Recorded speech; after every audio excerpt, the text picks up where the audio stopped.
indrukwekkend. Ik vond het een mooie voorstelling en daar werd je in meegenomen door deze zeer innoverende acteur. Ja, pakkend.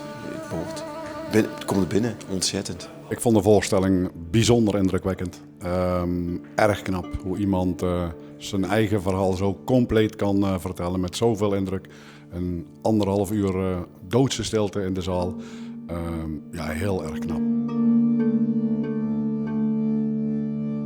Ik zou de voorstelling aanraden aan andere mensen, omdat het is echt, er zitten heel veel elementen die hoe dan ook ieder mens wel persoonlijk raken, denk ik. Ik zou de voorstelling absoluut aanraden aan anderen. Het is voor elk mens goed om het besef te krijgen hoeveel pijn je andere mensen kunt doen. En ik gun het hem van harte dat de hele wereld, in ieder geval heel Nederland, weet wat hij kan en hoe hij het kan brengen. Hij heeft het echt bijzonder knap gedaan.